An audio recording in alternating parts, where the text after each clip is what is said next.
The decision to move into a nursing home is often cloaked in a veil of necessity, a choice made under the weight of health concerns, safety issues, and the relentless march of time.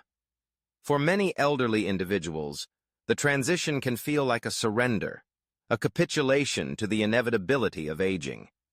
As I sit in my small, sunlit room, surrounded by the trappings of my past life, I reflect on the myriad reasons that have led me to regret this choice, a decision that seemed so sensible at the time but has revealed itself to be fraught with hard truths. The first truth that gnaws at me is the loss of independence.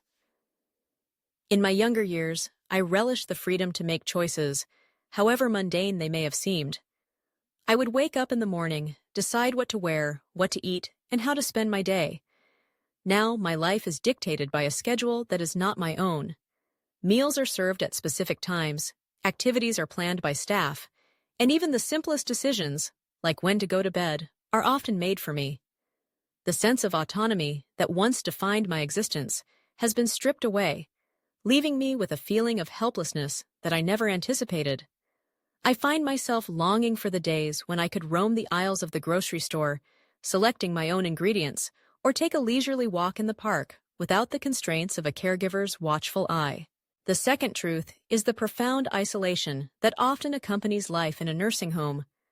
Despite being surrounded by people, staff members, fellow residents, and visitors, there is a loneliness that permeates the air.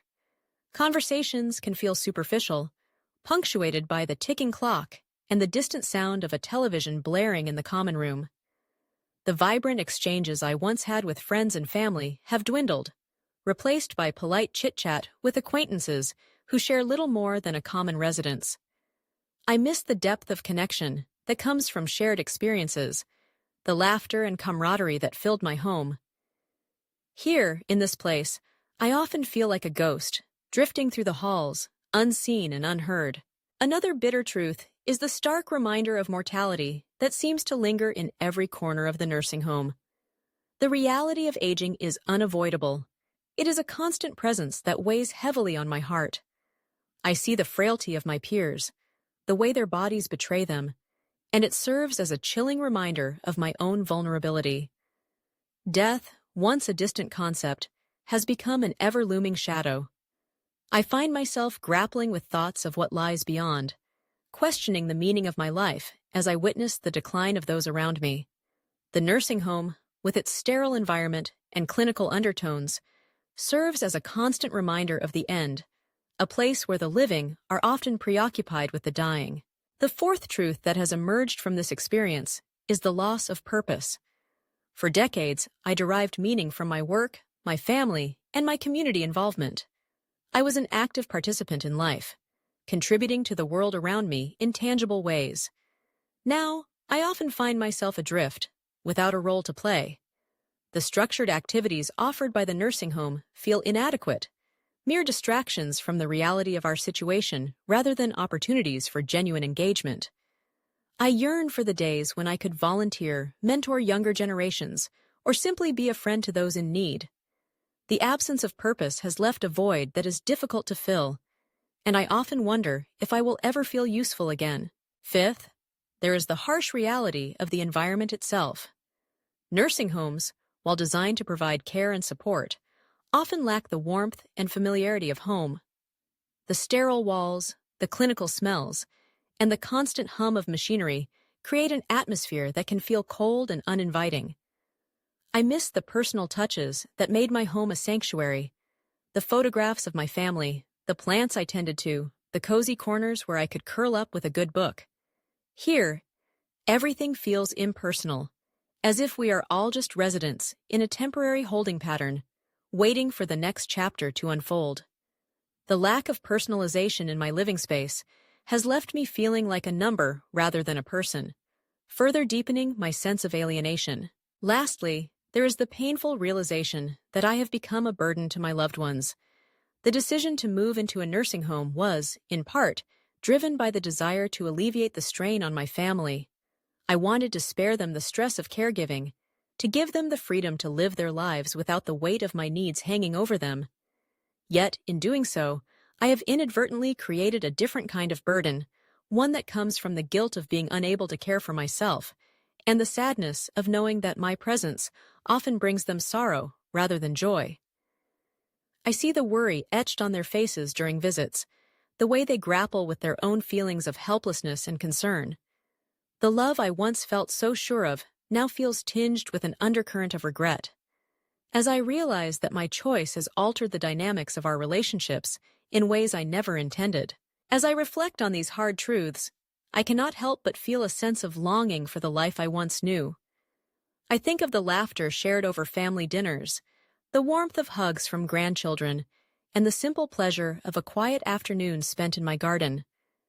I remember the satisfaction of a job well done, the joy of giving back to my community, and the freedom of living life on my own terms. Each memory feels like a distant echo, fading into the background of my current reality. Yet, amid this tapestry of regret, I also find moments of clarity and insight. While the decision to move into a nursing home has unveiled painful truths, it has also prompted me to reflect on the essence of life itself. I have come to understand that the value of our existence is not solely defined by our independence, our connections, or our roles in society. Instead, it is found in the resilience of the human spirit, in our capacity to adapt and find meaning even in the most challenging circumstances. In these quiet moments of introspection, I have begun to seek out the small joys that still exist within these walls. I have discovered the beauty of a shared smile with a fellow resident, the comfort of a kind word from a caregiver, and the solace of a warm cup of tea on a chilly afternoon. I have learned to appreciate the fleeting moments of connection, however brief, that remind me of my humanity. Moreover, I have realized that while my circumstances may have changed, my ability to impact others remains. I have begun to engage more actively with my fellow residents, sharing stories and experiences that bind us together in this shared journey. I have found that by offering support and companionship to others, I can reclaim a sense of purpose that had felt lost. In reaching out, I have discovered a community of souls navigating similar struggles, and together we create a tapestry of shared experiences that enrich our lives. As I navigate the complexities of life in a nursing home, I am learning to embrace the present moment, to find beauty in the ordinary, and to cherish the connections that still exist. While I may carry the weight of regret, I also hold the potential for growth, understanding, and transformation. The hard truths I have encountered are not just markers of loss. They are stepping stones toward a deeper appreciation of life itself.